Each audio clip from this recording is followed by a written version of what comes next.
You're Locked On Blackhawks, your daily podcast on the Chicago Blackhawks, part of the Locked On Podcast Network, your team every day. What's happening, Blackhawks fans? Welcome back to another episode of Locked On Blackhawks, part of the Locked On Podcast Network, your team every day. I'm your host, Jack Bushman. On today's episode, I'll react to Matt Grzelyck surprisingly signing a PTO with the Blackhawks ahead of training camp and what it could mean for Wyatt Kaiser as well as the Blackhawks defense as a whole. Then I'll dive into some potential Kirill Kaprizov trade packages. And in segment 3, I'll close things out with a quick update on a pair of Blackhawks prospects overseas. But first, just a quick reminder to please go and subscribe to Locked On Blackhawks on YouTube if you haven't done so already. It's 100% free, won't cost you anything. I put a lot of effort into each and every one of these episodes, and subscribing is the best way that you all can show support. Thank you all very much in advance. But happy Tuesday, everyone. Oh, baby. Is the hockey news starting to pour in? We finally got the Blackhawks official training camp roster, and training camp is set to begin in just a couple of days' time. I'm actually not going to touch on the Blackhawks 53-player roster for training camp here on today's episode, as I just got a couple of things I wanted to get to first, but I do promise I'll have a complete dive into each and every noteworthy member on the roster for you all early on tomorrow. But to open things up here on today's show, segment 1, I wanted to start with a very surprising news drop that we got this morning from Sportsnet's Elliot Friedman, as he reported that the Blackhawks gave a professional tryout contract to veteran defenseman Matt Grzelyck just a couple of days before camp begins. Just a quick background on Grzelyck and what he's been up to recently. He's a 31-year-old left-handed defenseman who spent the first 8 years of his professional career with the Boston Bruins, the team that drafted him in the third round of the 2012 NHL draft. And he was like a fairly consistent 20 to 25 point producer for the Bees, while averaging like 18 to 19 minutes per game, mostly playing in a second pairing role. But his tenure with the Bruins came to a real sour end, as in 23-24 had a very poor season, ultimately ended up hitting free agency, seeking a fresh start, and wound up signing a one-year deal with the Pittsburgh Penguins last summer. And that proved to be a game changer for Grzelyck, because he went on to have the best season of his entire career, posting a career-high 39 assists along with 1 goal, giving him 40 points for the first time as an NHLer. He also chipped in for 15 power play assists and was a big reason why the Penguins' power play finished 6th best in the league last year, even though they struggled to get consistent contributions from guys like Erik Karlsson and Chris Letang, who were given power play opportunities first, but Grzelyck was really the one who made the most of his chance. And then in total, wound up averaging over 20 minutes per game for the first time in the NHL as well. So a pretty strong bounce back lone season with the Penguins for Matt Grzelyck. A little bit surprised, honestly, that he was still on the free agent market as of this morning, but I guess it kind of goes to show you how the NHL is valuing undersized defensemen these days. And that's what Matt Grzelyck is. As I mentioned, 5'11", smaller, puck-moving, left-handed defenseman who has some decent wheels on him, thinks offensive-minded. Kind of sounds similar to a current Blackhawks defenseman who's still waiting on a new contract. No, have to wonder how Matt Grzelyck signing a PTO impacts Wyatt Kaiser as well as the rest of the Blackhawks blue line. First and foremost, I do want to say Grzelyck signing a PTO doesn't guarantee that he's going to receive an NHL contract from the Hawks for the 25-26 season. However, this isn't something that Kyle Davidson usually does leading into training camp, dishing out veteran PTOs. So I feel like, considering that, it does hold some weight here. It does feel like the Hawks are at least thinking about keeping Grzelyck on for the start of the regular season. And as far as how that impacts Wyatt Kaiser, who's of course still negotiating as an RFA with the Blackhawks, 2 days away from training camp, the clock is starting to tick here. From everything I've heard, though, Blackhawks fans, from Scott Powers, as well as a couple of sources that I reached out to, does feel like everything tells me the two sides really do want to come to an agreement before training camp begins. And because of that, I'm still expecting the news to come here in the next 24 hours or so.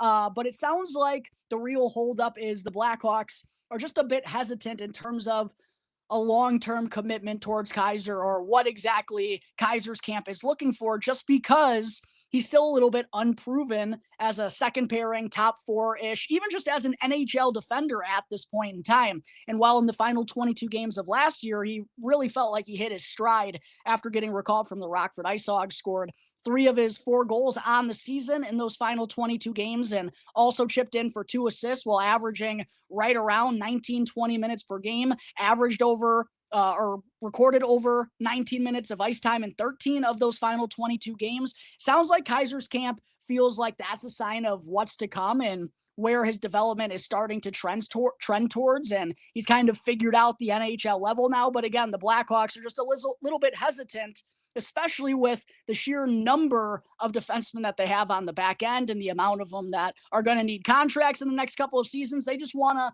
be absolutely sure that they get this one right. But like I said, still fully expect the two sides to reach a conclusion before training camp opens up on Thursday. But I don't feel like, knowing Kyle Davidson, both as a general manager and as just a human being, I don't think this was done as like a spiteful move toward Wyatt Kaiser to be like, hey, listen, if you don't want to sign this contract, we got your replacement waiting in the wings right here, right now. I really don't feel like that fits Kyle Davidson's forte, but I do feel like, again, Davidson wouldn't have given out this PTO to Grzelcyk if he didn't feel like he would provide something worthwhile to this Blackhawk squad. And to be valid, right? Like, just considering the amount of young players who still have some learning and growth to go through, Grzelcyk definitely would be an upgrade on the back end.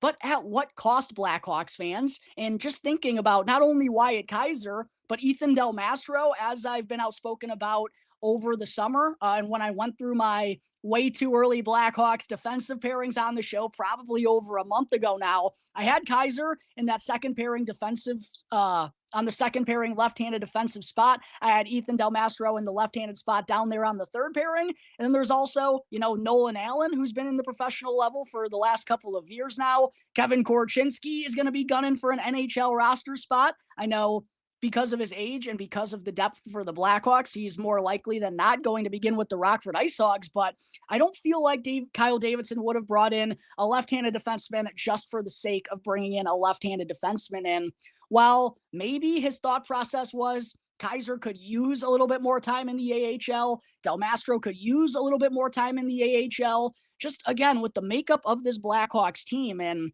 the prospects being just at the forefront of the priorities, I really do feel like he wants to be giving them an opportunity. And I just wonder, thinking out loud here, Blackhawks fans, I wonder if, quite honestly, while definitely Grzelcyk making the NHL roster and receiving a contract from the Blackhawks, it's not a PTO, a real contract, it definitely would have an impact on Wyatt Kaiser and Ethan Del Mastro and how the Blackhawks blue line goes about things. But I do wonder if it could have a greater impact on Artem Levshinov, Blackhawks fans. And I know Artie's a right-handed shot. Grzelcyk's obviously a left-handed shot, but work with me here for a second. The timing of this PTO, I feel like, is somewhat significant. It comes just 2 days after the Tom Curvers Prospect Showcase, and 2 Blackhawks defensemen on the Prospect Showcase roster were Sam Rinzel and Artem Levshinov, both NHL hopefuls to have an opening night lineup spot on October 7th against the Florida Panthers. Out of those 2 defenders, which one of them had the better weekend? Well, I don't think Artem Levshinov was bad by any means. He had some really savvy plays. There were also some bumps in the road. There were also some mistakes that he made as well. While Sam Rinzel was undoubtedly the best player out there on the ice and made the most of his chance and looked like an NHLer playing against prospects. And thinking about Davidson's mentality and how he's handled these prospects these last couple of years, he wants guys to thrive in the NHL, not just survive. And I don't think Artem Levshinov would, just be like holding on for dear life if he were to have an NHL roster spot right out of the gate. But I just wonder if the Blackhawks front office, one of the takeaways they had from this weekend regarding Levshinov is he could just use a little bit more time in the AHL. He's not ready to thrive up in the NHL level. And, that's not the end of the world. The kid's only 19 years old. He's a year and a half younger than Sam Rinzel. And it's been a quick development path for Levshinov since the Hawks drafted him. I mean, even prior to him getting selected second overall, going from Belarus to the USHL to college hockey to the AHL to the NHL. I think as Charlie Roumeliotis pointed out on the broadcast the other night, he's played for 5 clubs over the last 2 years. So I just wonder if the Blackhawks feel like he could use a little bit more seasoning down with the Rockford Ice Hogs before coming up and being a full-time NHLer. And if that is their thought process, Matt Grzelyck is someone I know who has been utilized on his offhand side in the past with the Boston Bruins. As a left-handed shot, he's played the right-hand side. And I just wonder if they came away with that takeaway on Levshunov, and they could potentially be thinking about using Matt Grzelyck on the right-hand side. And while he is 31 years old, the defensive zone has never been a strength of his, and knowing that he's likely to be paired up with one of these young Blackhawks blue liners, I don't know like how much, or even if this is a thought process that's real. I don't know how much the Hawks would really want him in that spot, but it does give them a little bit more flexibility and a more proven commodity there on the back end while Levshunov continues to develop down in the AHL. So some pairings I've kind of come up with here, Blackhawks fans. We're obviously going to find out what they look like with training camp right around the corner. But again, I feel like the Blackhawks know that Sam Rinzel is ready to thrive in the NHL based on what they saw late last season and also how well he dominated in the Tom Curvers Prospect Showcase. I think he's locked into that top pairing defensive spot along with Alex Vlasic. Wyatt Kaiser, even if you bring on Matt Grzelyck and use him in the way that I just kind of outlined, you could still have Wyatt Kaiser in that second pairing left-handed defenseman spot, which again, from what he showed late last year and where he's at in his career trajectory, I think it's time for him to be a full-time NHLer. And I feel the same way for Ethan Del Mastro, who you can still have back there on the left, on the third pairing left-handed defenseman spot. And just instead of having Artem Levshunov with Wyatt Kaiser on the second pairing, like I originally expected, while Kaiser will still be the offensive-minded, puck-moving defender of the two, you can put him along with Connor Murphy, who's a stable defensive body. And then on the third pairing, along with Ethan Del Mastro, you can pair him along with Matt Grzelyck if you want to utilize him on his offhand side. Again, that is something that he has done in the past. And it also still allows you to let Louis Crevier both be utilized in the seventh defenseman role. He's on a one-way contract. He will have to go through waivers in order to get sent down to the AHL. And I don't think the Blackhawks want to risk losing him for nothing. And just kind of where he's at in his career as well. In the contract the Hawks gave him, I think they're ready for him to be in that role. But you can also play Louis Crevier then on the third pairing right-handed defenseman spot. And you don't really feel horrible about a veteran 31-year-old defenseman in Matt Grzelyck who has no ties to this team long-term. You don't really feel bad about scratching him a decent amount. So I do feel like, again, Kyle Davidson wouldn't have given out this PTO to Matt Grzelyck if he wouldn't have felt comfortable with actually giving him an NHL deal in a couple of weeks down the road. There's obviously going to be a lot to play for during Blackhawks training camp for Artem Levshunov. I mean, it's not like the Tom Curvers Prospect Showcase. While maybe the Blackhawks had that takeaway that he could use more time in the AHL, the preseason and training camp, that's definitely going to hold its own weight, as well as how Ethan Del Mastro looks, how Nolan Allen looks, how Wyatt Kaiser looks, assuming that he gets this deal done. There's still a lot of moving parts in play here, Blackhawks fans, but just kind of projecting this blue line, which I feel like Kyle Davidson and the front office are doing here as well. That's my thought process, at least, in giving Matt Grzelyck a PTO. I don't really think they gave Grzelyck a PTO to hold up a true left-handed defenseman spot for the team this season, because there are guys who can fill that spot and are ready to fill that spot. Obviously, Alex Vlasic's going to be on the top pairing, but as I've outlined, Wyatt Kaiser, Ethan Del Mastro, sure, could they use more time in the AHL? Yeah, but I don't really think they have a lot left to prove at that level. And Nolan Allen's in that same boat as well, along with Kevin Korchinski. So definitely somewhat of a confusing, interesting move made here by Kyle Davidson. That was the way I kind of tried to sort it out, but we're going to see during training camp in a couple of days' time exactly how the Blackhawks are going to utilize Matt Grzelyck, and how he fares in training camp and in the preseason ultimately will tell us if he winds up signing an NHL deal. But that's my breakdown on Matt Grzelyck unexpectedly signing a PTO here with the Blackhawks this morning. Coming up in just a moment, Blackhawks fans, the fun isn't going to stop as I'm going to talk about what it could potentially cost the Blackhawks to nab Kirill Kaprizov in a trade. But first, I do got to talk to you all real quick about Indeed. You just realized your business needed to hire someone like yesterday. How can you find amazing candidates fast? Well, it's easy. Just use Indeed, because when it comes to hiring, Indeed is all you need. Stop struggling to get your job post seen on other sites, because Indeed Sponsored Jobs puts your post at the top of the page and helps you reach the right candidates faster. They make sure that your post is seen by the right candidates right now. So skip all of those unnecessary questions and steps, because now you can speed up your hiring process and also get a $75 sponsored job credit along with it. All you got to do is go to Indeed.com/lockedon right now and make sure to support our show by saying you heard about Indeed on this very podcast. Terms and conditions apply. Hiring, Indeed is all you need.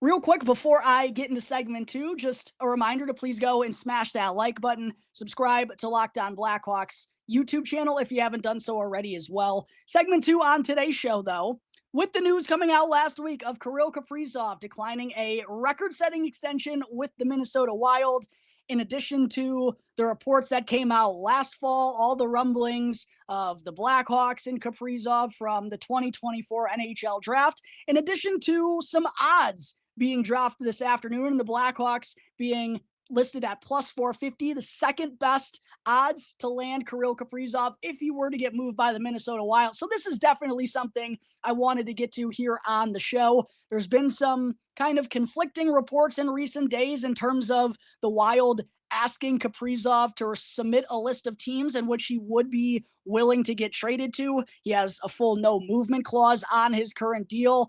There's a lot going on involving Kirill Kaprizov, and there's definitely going to be more, updates and developments on this situation. It's going to be, we're going to be getting news drops constantly on this front. It's a very fluid situation, but I did want to go through on the show just potentially what it could cost the Blackhawks if they were to acquire Kirill Kaprizov in the trade market, because while his future is up in the air with Minnesota long term, they undoubtedly would be foolish to let him walk away for nothing in free agency. And ultimately, if he's not going to sign with the Wild, they're going to know about it, right? They're obviously already in negotiations ahead of his final year of his current deal, right? It's not going to be one of those like Mitch Marner situations where will he sign, will he not sign? And it's coming down to the deadline. The Wild are going to have an idea of whether Kaprizov is going to want to sign with them or not. And they've obviously made it clear to Kirill and his camp and to the rest of the league that, hey, we still believe we can sign this guy. We're willing to open up our paychecks to make it work. It's just now about whether Kirill ultimately wants to commit long-term to Minnesota. But while, Kirill Kaprizov, the stats speak for themselves. He's one of the biggest superstars in the entire NHL. There are a couple of things that you have to keep in mind when trading for him, because of course you're not just trading for the stats, you're trading everything that comes with a player. And in terms of Kirill Kaprizov's value, it's obviously going to be sky high. He's going to be needing a new contract, and that's going to be one of the biggest deals, if not the biggest deal in the entire NHL. We're still, wondering what's going to be happening with Connor McDavid also, but you got to be willing to give him a massive contract as he's in the final year of his current deal. Also, another thing to note is that Kirill Kaprizov is not a center iceman, and I don't think it's going to, hinder his value too hard being a winger instead of a center, but center is the more premier position between the two. The biggest thing with Kirill Kaprizov that I think teams need to keep in mind, and I'm not sure if this is going to impact the Minnesota Wild or not, because I'm sure they're going to have a lot of suitors should Kirill want to get traded, is that Kaprizov is going to be 29 years old when this deal starts, closing in on 30. And with a long-term contract, it's probably going to tie him down until he's 36, 37 years old. You know what I mean? So those are things you do have to keep in mind for Kirill Kaprizov in his situation. But as far as some superstar trades that we've seen in the NHL in recent years, a couple that I wanted to bring up here on the show real quick and just kind of outline what these teams gave up to acquire superstars. One that I wanted to bring up is Jack Eichel. The other I wanted to bring up is the Matthew Tkachuk trade. And for Jack Eichel in particular, each of these deals, they're going to have their own wrinkles. They're going to have their own layers and nuances. For Jack Eichel, it was the next situation, right? Obviously, he still would have to undergo that surgery. And at that point in time, no one had ever undergone that surgery and made a successful return to the NHL. So there was kind of some concern there. And I think that ultimately led to the Buffalo Sabres not getting an absolutely jaw-dropping return in exchange for Jack Eichel, but make no mistakes about it, they still got a pretty good package as Eichel was sent, of course, to the Vegas Golden Knights in exchange for forward Alex Tuch, who was a consistent middle six-piece of that Vegas Golden Knights team when they first became a franchise. Peyton Krebs was a high first-round selection. He went back to Buffalo as well, and then a first-round pick and a second-round pick went to Buffalo also. So two real, one solid NHL piece, one high-level prospect, and then a first and a second-round selection. That was the package for Jack Eichel. Matthew Tkachuk, I feel like this is the one that might have more correlation to Kaprizov if he were to wind up getting traded. The Florida Panthers acquired Matthew Tkachuk and a fourth-round pick in exchange for Jonathan Huberdeau, Mackenzie Weegar, Cole Schwindt, who is a prospect, and a 2025 first-round pick. So, again, you see two real key NHL pieces, or just two key pieces in general, in Jonathan Huberdeau and Mackenzie Weegar. Also a somewhat noteworthy prospect in Cole Schwindt, in addition to a 2025 first-round pick. I feel like something on that level is what a return for Kirill Kaprizov could potentially look like. And that takes us to the Blackhawks' top assets. What do the Blackhawks have in terms of players, prospects, capital that would intrigue the Wild enough to say yes to a deal? Well, obviously, the prized jewel of their possessions is none other than Connor Bedard. He's, of course, off limits for a trade. Even if it is for someone like Kirill Kaprizov, Connor Bedard is not going to be going back to the Minnesota Wild. That would be counterintuitive for the Blackhawks.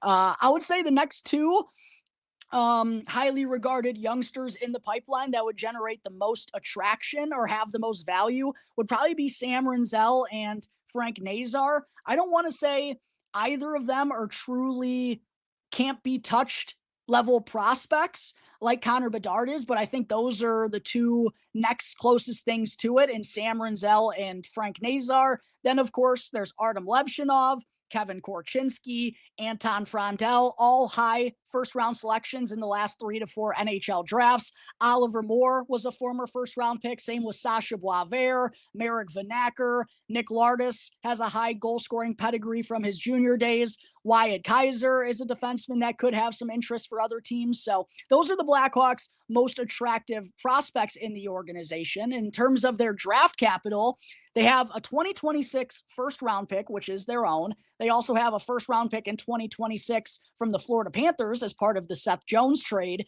They have 3 second-round selections as well in the 2026 NHL draft, 1 2027 first-round pick, 2 2027 second-round selections, and then 1 2028 first-round selection. And before kind of putting together a potential hypothetical fun trade package here, and I better not hear anyone in the comment section like critiquing me too harshly for this. Obviously, I'm just taking a little bit of a stab at this here, but I do feel like we have a good idea of what it could potentially cost the Blackhawks. But before I get into that, just thinking about what the Minnesota Wild have in their organization and what they would be wanting specifically in return for Kaprizov, while they would want high-level players or high-level prospects in addition to high draft picks, I feel like they would specifically, the key piece that they would be wanting in return is a forward, considering they'd be giving up Kaprizov, who is their superstar forward, and they already have both Zeev Buium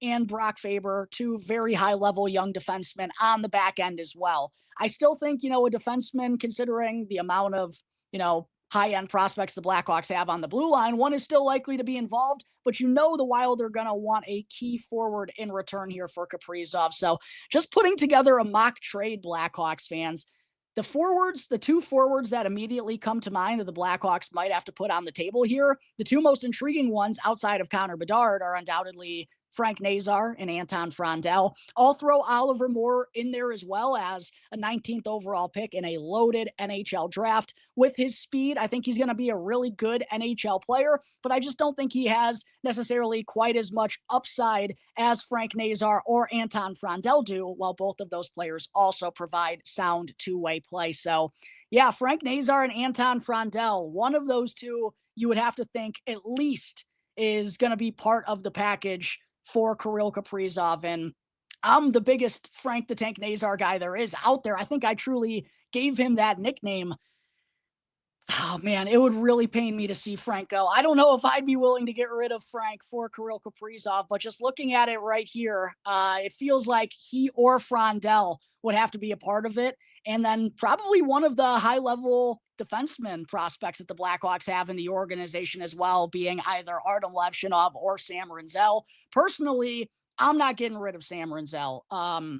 This might crush me to say, Blackhawks fans, but I'll say it here on the show. If you were to ask me between Frank Nazar and Sam Rinzel, who's the untouchable between those two, I think I'd have to go with Sam Rinzel. And that absolutely breaks my heart to say. But the reason I say that is because I still think Sam has the highest ceiling of any prospect in the Blackhawks organization. Like, he could truly be a game-changing top-pairing defenseman that quarterbacks the top power play unit. 6'4", skates like a gazelle out there. I love Frank Nazar, and he's going to be a great NHL two-way player, but he just doesn't have the same upside as Sam Rinzel. So I would probably have to go with Rinzel in that situation. I'm not getting rid of Sam Rinzel. He's probably the second biggest untouchable outside of the biggest untouchable outside of Connor Bedard in the organization, in my opinion. So I'd probably have to go with Artem Levshinov if we have to get rid of a high-end defensive prospect on the back end. And then you still got to think the Blackhawks probably got to throw in a first-round pick, right? And that's a wrinkle in this trade package as well, because, of course, the 2026 NHL draft has 3, 4, 5 real high-end prospects, especially Gavin McKenna. And looking at the Blackhawks roster makeup for the season, they definitely could be in the mix for the Gavin McKenna sweepstakes. And I really don't think they'd want to get rid of an unconditional first-round pick to take themselves out of those sweepstakes. So maybe they involve the Florida Panthers 2026 first-round selection. That's a later pick. Maybe that means they have to throw in a 2027 first-round selection, or another mid-level prospect, or one of those second-round picks, 3 of them that they have in the 2026 NHL draft. It feels like, though, just because the Blackhawks, going back to the Jack Eichel trade, Alex Tuch was a proven commodity in the NHL. Going back to the Matthew Tkachuk trade, the Jack Eichel trade, Alex Tuch was a proven commodity in the NHL. For the Matthew Tkachuk trade, Jonathan Huberdeau and Mackenzie Weegar were both proven commodities in the NHL. The Blackhawks don't really have an attractive proven commodity trade chip. And that's why I feel like it would likely cost them 2 of the higher profiled prospects in the entire organization. That's why I put Anton Frondell and Artem Levshinov both in a potential trade package here, along with Florida's 2026 first-round selection, and then also a first-round pick in the 2027 NHL draft. Let me know right now in the comment section below, Blackhawks fans, A, if you think that's too high or too low in order to acquire Kirill Kaprizov. B, if you would be willing to part ways with prospects like Frondell and Levshinov in order to get a player of Kaprizov's caliber. And then down in the comment section below, let me know your mock trade that you have drawn up to make a trade with the Minnesota Wild. There's a lot of complexities here, Blackhawks fans, but undoubtedly the Hawks are in a really good spot to gear up and make a serious run at Kirill the Thrill. And listen, while it will be really sad if it does happen to see a couple of, potential puzzle pieces that we thought were going to be big part of the future here go to another franchise, that'll definitely be tough, especially if it happened to be someone like Frank Nazar. But for the Blackhawks to get where they want to go, they really have been missing. What has this forward group been missing for far too long? It's a true top line winger along with Connor Bedard. That'll help him take his game to the next. It will be such a game changer if the Blackhawks could bring Kaprizov up on the top line. And it would be tough to say goodbye to those prospects, but you got to give in order to get in this league. That's just the way the cookie crumbles. The Hawks aren't going to be able to get Kirill Kaprizov for free. I don't think he's going to be hitting the free agent market. The Wild would be very foolish to let that happen. And whoever would acquire him in the trade market, if that does wind up going down, they're going to be having to give Minnesota a hefty package. There's also, of course, the fact that both the Blackhawks and the Wild play in the Central Division. That does kind of make things a little bit more difficult, and I'm sure the Wild don't want to trade Kaprizov in the division to watch him run rampage on them for years to come. But at the same point in time, General Manager Bill Guerin has to do what's best for his organization, and I just feel like there are few, if any, better organizations prepared to make a better run at Kaprizov than the Chicago Blackhawks, not only with, the cap space that they have in order to shell out a big contract to him, but the sheer number of prospects and draft capital that they've accumulated under Kyle Davidson. Yeah, he took all of those draft picks on to try and hit on as many as he could, but he also likely knew that not all of them were going to be able to fit here long term. And we're already kind of seeing that on the Blackhawks blue line right here, right now. And it's going to make for great internal competition between those young players. And it also is going to benefit this team down the road here soon when they can start using some of those access prospects as trade chips to bring in some other valuable pieces to this franchise. So there is kind of my breakdown on the Kirill Kaprizov trade front and my thought process behind what a package could look like for the Chicago Blackhawks. Again, let me know down below in the comment section what you think of that mock trade that I kind of put together here. Coming up in just a moment, Hawks fans, before I close out today's episode, still have to get into an update on a couple of Blackhawks prospects overseas. But first, I do got to talk to you all about another one of today's sponsors, which is FanDuel. The NFL season is here, and FanDuel is making sure you're ready for kickoff with a can't-miss offer. Because right now, new customers can bet just $5, and if your bet wins, you'll get $300 in bonus bets to use all across the app. And what I personally love about FanDuel is that it's super quick, it's easy, and the best way to add a little bit more energy to your Sundays. With player props, same-game parlays, and more ways than ever to now get in on the action. Are you ready to play? All you got to do is download the FanDuel app now or go and visit FanDuel.com today in order to get started. Again, that's FanDuel.com to place your first $5 bet and get $300 worth of bonus bets when it wins. Real quick, just wanted to say thank you to everyone for making Locked On Blackhawks your very first listen here to start off your day. For your second listen, make sure to go and check out the Locked On NHL podcast, where there is no offseason, bringing you the daily league-wide stories that matter the most with the local coverage you love from Locked On. And you can easily find Locked On NHL now on YouTube or wherever you may be listening to your podcasts. Segment 3, got a couple of quick Blackhawks prospect updates to get in here on today's show before I close things out. First, 2025 third overall pick, Anton Frondell, who I just mentioned a moment ago, could potentially be part of a package for Kirill Kaprizov if the Blackhawks get that serious about it. We saw Anton Frondell make his SHL debut over the weekend for Djurgården, centering the team's third line along with his good buddy Victor Eklund.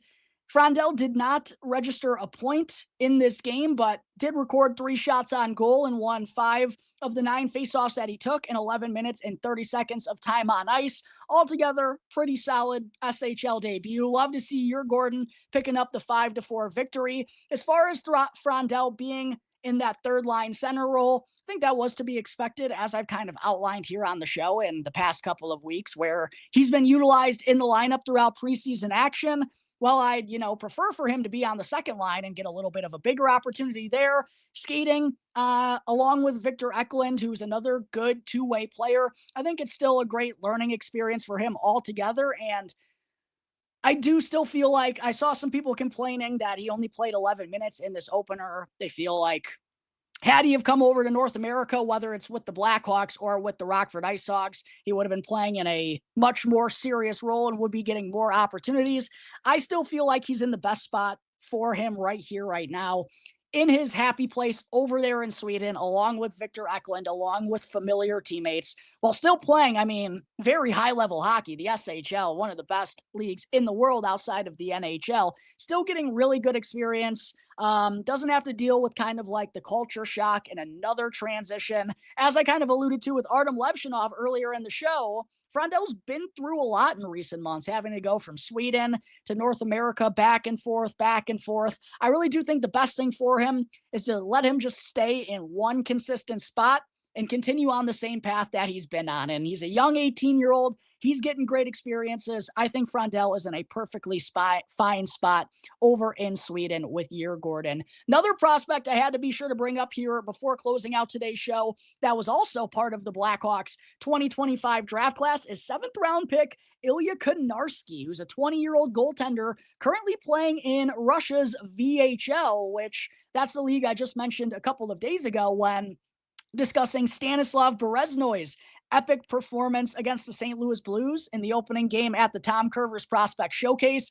That was the league that Bereznoy has played in these last couple of years and put together those really consistent back-to-back campaigns before joining on with the Blackhawks organization. That's where Ilya Konarski is at right now, and what a start to the season it's been between the pipes for Konarski. Through 3 games, he has a 2-0-1 record with a 1.62 goals against and a 956 save percentage. He's allowed just 5 goals through the opening 3 games of the season. In the season opener, he stopped 36 of the 37 shots that he faced in a 2-1 victory, where he also outdueled Columbus Blue Jackets 2025 first-round pick Pyotr Andreyanov, who was the first goalie off the board in the 2025 draft class, getting outdueled by a 7th-round pick. Attaboy, Ilya. Then in his next start, he stopped 33 of the 35 shots that he faced. And in his most recent outing, he stopped 40 of the 42 shots that he went up against, as well as 4 of the 5 in the shootout. And I saw a couple of clips shared on social media, couple of incredible highlight reel stops made by Konarski. So what an incredible start to the season it's been for him over in the VHL after being a 7th-round pick by the Blackhawks. And in general, what a couple of weeks it's been for the Blackhawks depth goaltenders. Stanislav Bereznoy, epic performance at the Tom Curvers Prospect Showcase. Even Owen Flores, I believe he made 41 stops on Sunday against the Minnesota Wild. And then Ilya Konarski, off to an excellent start to the season over in Russia's VHL. Blackhawks goaltending depth suddenly looks like a real strength of this organization. Huge shout out to Ilya Konarski, though, for putting together 3 consecutive incredible showings to open up the year. But that's going to take care of today's episode of Locked On Blackhawks, everyone. As always, thank you all again for joining me on the show. Be sure to subscribe to Locked On Blackhawks on YouTube. Follow Locked On Blackhawks for free as well, wherever you may be listening to your podcast. That way you can get the latest episode as soon as it becomes available. I'm your host, Jack Bushman. Check me out on X at Jack Bushman 2. Make sure to follow my strictly Blackhawks account at Talkin' Hockey, though, so you don't miss any of the latest Blackhawks news and updates. Till tomorrow's episode, Blackhawks fans, enjoy the rest of your days. I'll see you next time on the Locked On Blackhawks podcast, part of the Locked On Podcast Network, your team every day.